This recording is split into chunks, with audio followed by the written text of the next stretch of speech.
be honest, man, my father was a big drummer. You know what I mean? Like, if you Google more Cham, you know, he's been doing music since back in the 70s, late 70s, early 80s, and you know, he actually came to America doing music, so it's been in our bloods and in our genes since day one. You know what I mean? So music is something that we all love as kids.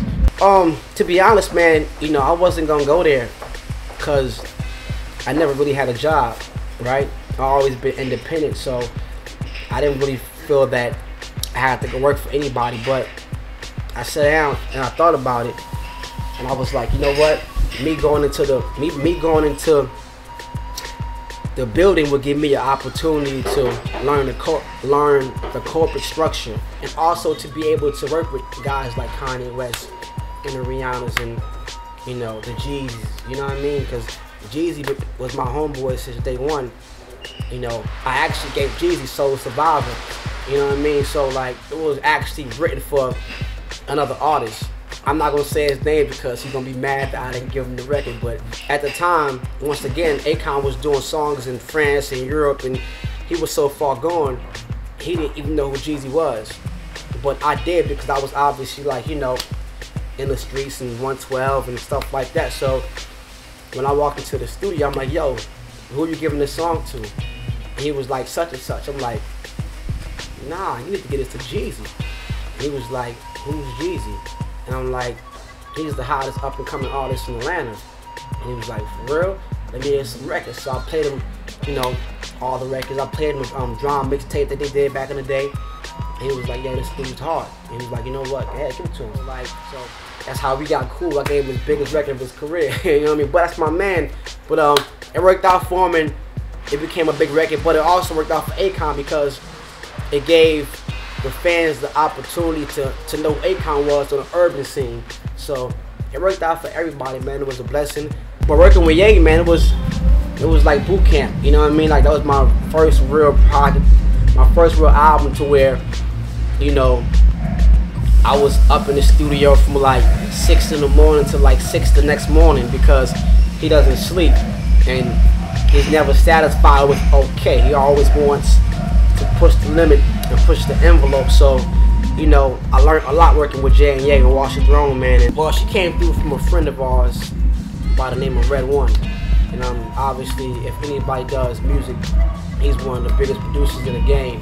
And at the time, Akon was actually in the studio with Red One, and you know, he had writer's block, and he was like, yo, could you bring in somebody to tell me write some songs? It just so happened he called her, and to make a long story short, she came, we met her, Khan met her, he loved her, and she was already signed to Interscope. And you know, he told Jimmy that he was interested in her since day one.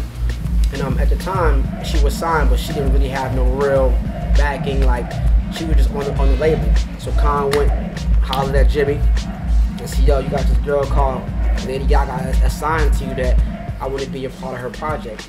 And Jimmy was like, cool. And he got involved, and next thing you know, she became one of the biggest, you know, superstars in the world.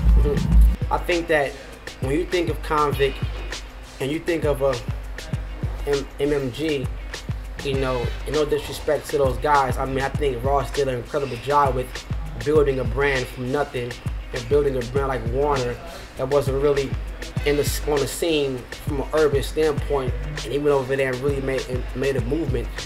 I think that most of our success has been pop success.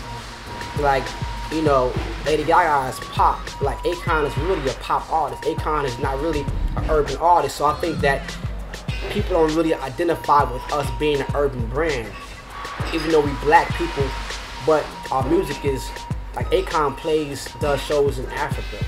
He does shows in Switzerland, right? Once again, no disrespect to, you know, Wale, all those guys, but it's just different territories. So I think that people don't look at us from that. People look at us like more so of a